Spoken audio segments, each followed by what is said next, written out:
Good afternoon, YouTubers. Tsquare here with Tsquare Talk. So, with everything going on right now, in my opinion, it's never been a better time to start prepping, planning ahead for what things that could happen, whether that be full shortages in the store, all out empty grocery stores, or maybe just one item deep on a lot of stuff, or just, them not having the stuff that you need when you go to the store.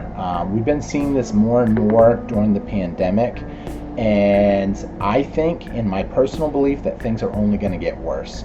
And the reason I say that is, our grocery stores today are like one day away from literally going empty. I mean, some of these videos were only taken 2 days, 3 days after the pandemic started, and stuff was getting wiped out at the grocery store. So I really think people should consider taking advantage of what's out there right now. There's, supply chains are kind of flowing.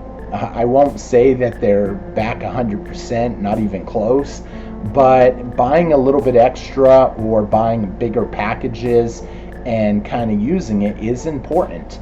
So, I mean, it's something I want people to consider. And so today we're going to talk a little bit about some of the things you can do to kind of preserve food for a long period of time. Now, I know not everybody has 20 minutes to watch a video like this, so I'm doing this video, but I'm also going to do a condensed version of this video, which will only be probably 5 minutes, but it's not going to have much talking, not going to have much explanation. And so if you guys like the shorter version, I will put a link to that at the end of this video. If you guys want the full knowing, well, this is the video for you. So let's get started. So what we're going to be doing today is we are going to be processing up some rice. So this rice was a 50-pound bag of rice, sealed, that came in. We're going to seal it up like this so it will keep in a Mylar bag for like 25 years, some people say. So with that being said, let's get started. Please, if you enjoyed this video, please take a quick minute to hit that subscribe button, hit that thumbs up, and leave me a comment just so I know how I'm doing.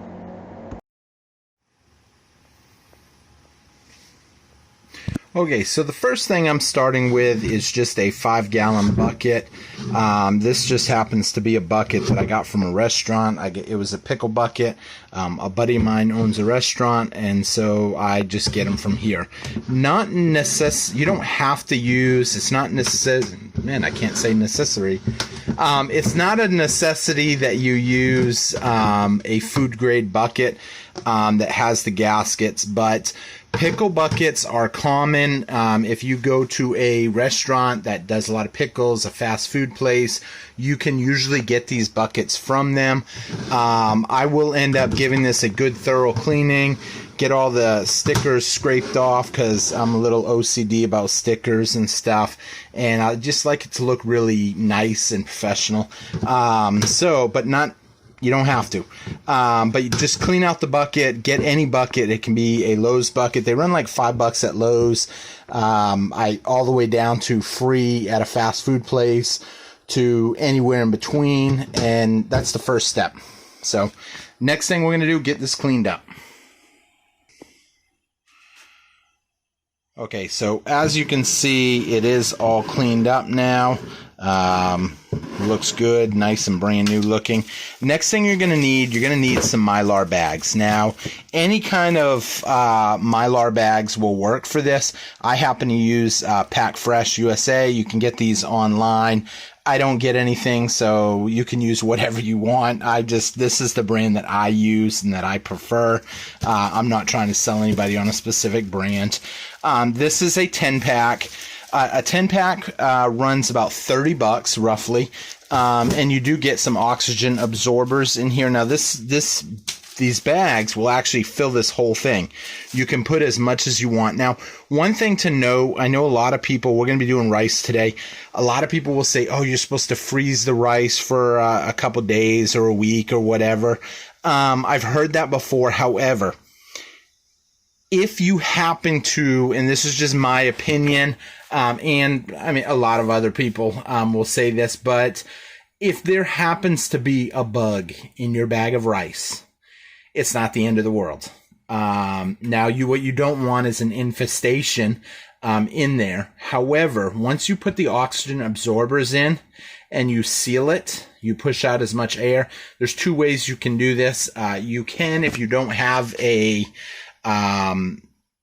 pressure, something that will suck out the air. I have something for that we're going to look at in a minute. Then you just push out as much air as you can and then seal it. However, I'm going to be sucking the air out. I'm still going to put the oxygen absorber in there, both of which will take out the oxygen. However, in my opinion, I like to take extra precautions to try to think outside the box. Let's get this opened up and we'll take a look and we'll talk a little bit more about this. Okay, so the first thing we're going to talk about is the bag. So this is a Mylar bag right here. Now, some people think the Mylar is metal. The Mylar is actually the inner bag. So when you look at the bag, let's see if we can get close up in there for you. When you look at the bag, there is a plastic, a thin layer on the inside, and it does have a shiny aluminum or metal coating on the outside. So people have called before and said, oh, the bag is ripped along the seam. They specifically tell you that too in their kit that they send you.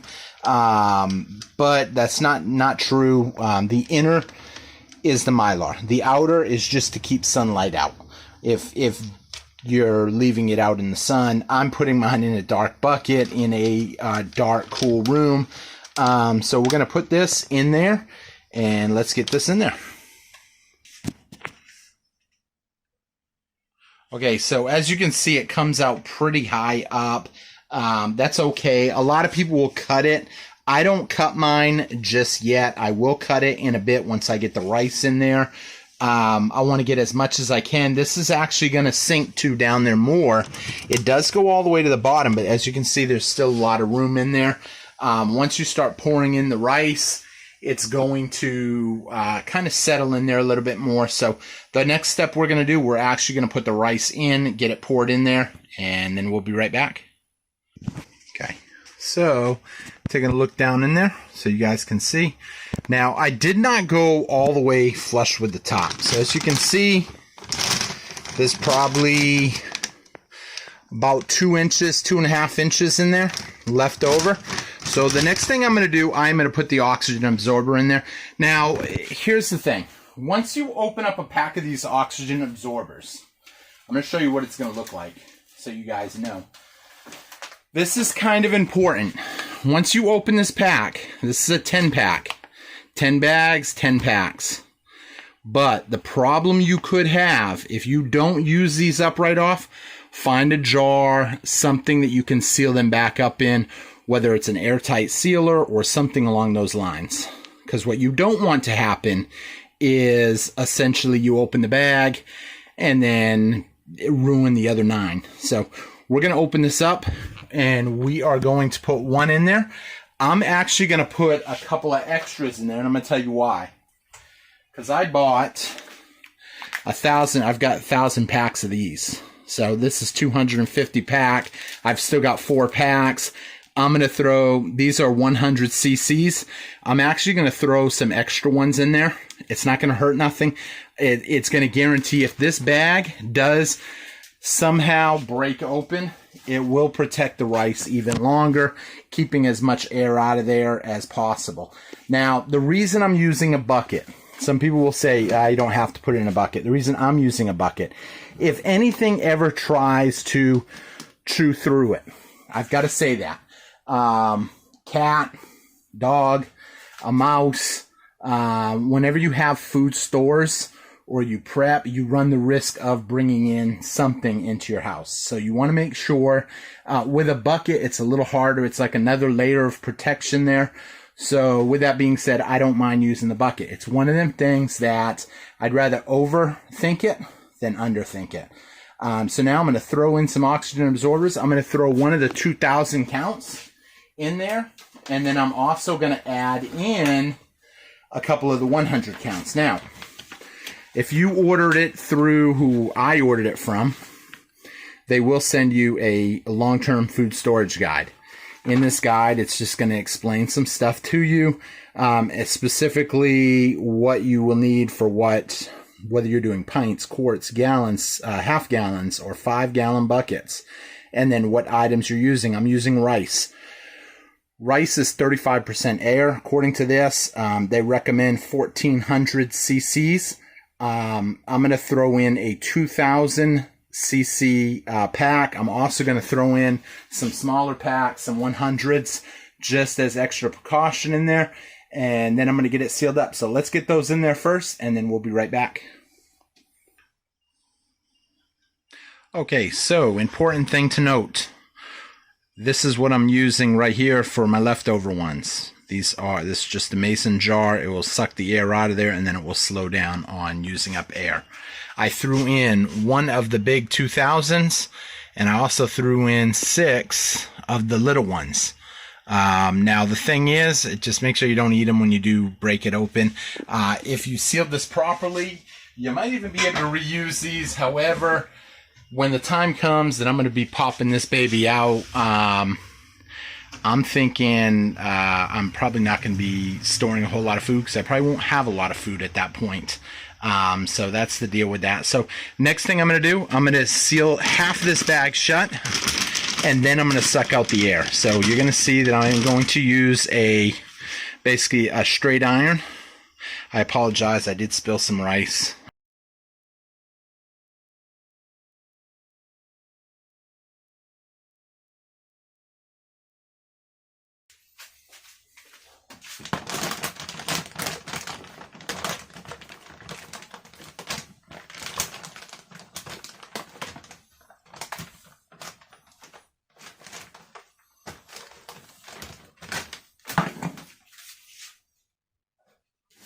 Gonna cut a little bit of the excess off.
It is extremely hot. It is metal that you're heating up on the outer sides.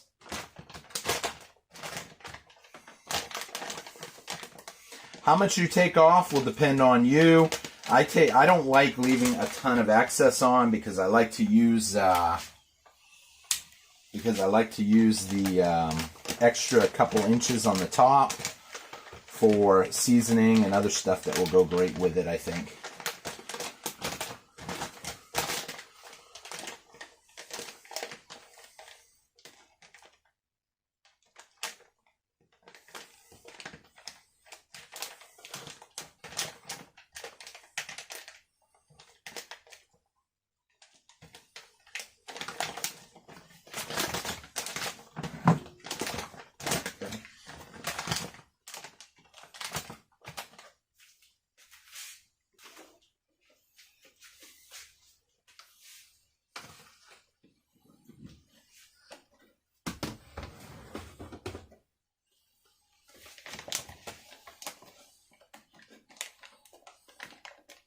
I just put the little hose in there and hit seal.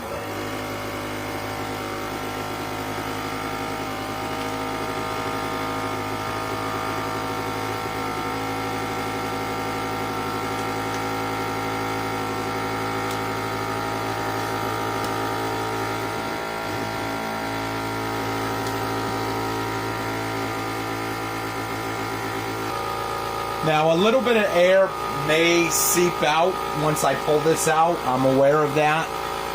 One thing to note, you also have the oxygen absorbers in there, so any extra air will get eaten away with those anyway.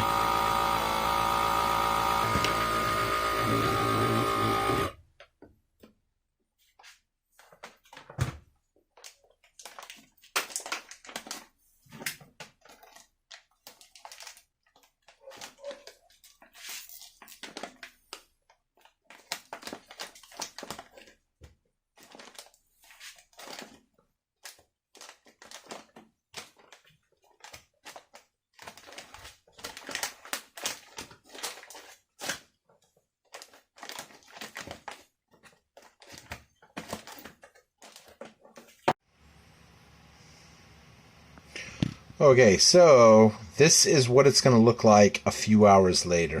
So I packed this afternoon, and now all the air is 100% sucked out of here. And it's tight. I mean, you barely get anything in there. So super easy, super cheap. I mean, a bag of rice, like I said, you're talking $20. This whole setup, let's say you paid $2 for the bucket, $3 for the Mylar bag and the oxygen absorbers. You're talking $5 there. Normally a bag of rice, a 50-pound bag of rice, would be $20, $18. However, I used about 75% of a bag of rice. So there's roughly 40 pounds in here of rice. Ready to go at a moment's notice. And here's the thing, I would incorporate rice in my diet, my daily diet at that point. There's a lot you can do with rice. I might do some videos to show people what you can do with rice, like fried rice, just mixing up rice in soup, rice in pretty much everything you use. I mean, rice and beans, it's a good filler. And it's cheap, and it's easy to store, and a lot of people could end up going hungry if something breaks down. I've been reading a lot about what's going on in Venezuela right now, and this is your opportunity to, for a small amount of money, put away a lot of food. So with that being said, everybody, thanks for watching, and I hope to see you guys again on Tsquare Talk. Please hit that thumbs up button, and if you're not already subscribed, please subscribe. Check out some of these other great videos. We got how to process some meat. That way you can store some meat for long term. How to use canning jars for your meat, for your noodles, for your rice, beans, that type of stuff. A lot of good videos, so check them all out. Thanks for watching, everybody, and I will see you guys again on Tsquare Talk. Take care, everybody.